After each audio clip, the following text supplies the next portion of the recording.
তোর ভাইকে আমার কথা কিছু বলেছিস? তোমার কথা আমি বলতে যাব কেন? যা বলার তুমিই বলো। ধ্যাৎ, আমার বুঝি লজ্জা পায় না? তুমি তাহলে থাকো তোমার লজ্জা নিয়ে।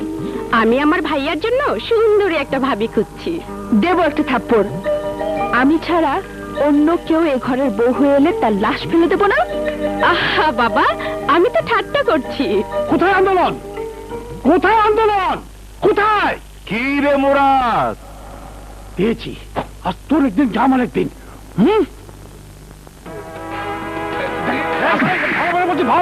ভালো হবে নাকি? শক্তি কম দাও। এই শালা বাট্টু, এই বাট্টু, সরকারি খাবার খাওয়া। এই শালা তুই চাল খাবি মেজো রে? তুই চাল খাবি? শালা বাট্টু, তোমার শালা বীর বাগুন, এই শালা। নাকি আহা থামো না। তুমি সরে যাওয়া কি? ও আমি চাকরি করে বলে সাতকে মাপও যাবে নাকি? হ্যাঁ, মাসের পর মাস ডিউটিতে পড়ে থাকবে, আমাদের কোনো খোঁজ খবর নেবে না। ও পেয়েছেটা কি?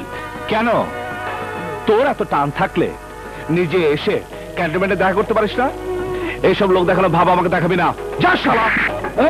বাবা থামো, হয়েছে হয়েছে, থামো তো। রাখো তোমাদের মারামারি, খাবার ঠান্ডা হয়ে যাচ্ছে, খাবে চলো চলো।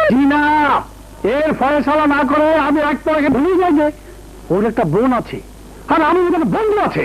রাইট, তোমাকে আর ভুলবে না মুরাদ ভাইয়া। দাঁড়াও তোমাকে দেখাচ্ছি।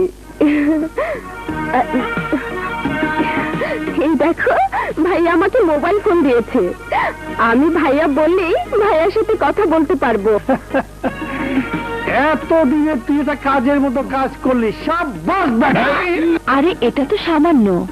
আজ আসার সময় যে কাজ করেছে পুরো এলাকাবাসী মেজর সাহেব বলতে অজ্ঞান। কি করেছো? আরে গুন্ডা মাস্তানদেরকে পিটিয়ে একেবারে তক্তা বানিয়ে দিয়েছে। তাহলে তো বন্ধুকে স্যালুট করতে হয়। এই দাঁড়াও দাঁড়াও তো, সামনে দাঁড়াও।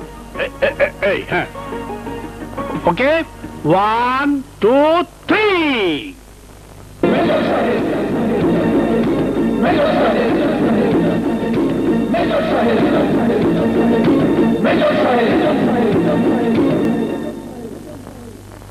তুই তো সারাদিন খবর জোগাড় করে বেড়াস, সাংঘাতিক সাংবাদিক। এবার বলতো, দেশের কি লেটেস্ট খবর তোর কাছে আছে? লেটেস্ট খবর তো তুই নিজে দেখলি। দেশে ফিরেই তোকে মারামারি করতে হলো। সারা দেশটা খারাপ মানুষে ভরে গেছে। তোরা তাদের মুখোশ খুলে দিতে পারিস না? পারি। পেপার দেখিস না? সত্য খবর ছাপালে সাংবাদিকদের পা কাটছে, হাত কাটছে। এখানে ভয়ে কেউ সত্য কথা বলে না। ক্রিমিনালদের ভয়ে সবাই চুপ থাকে।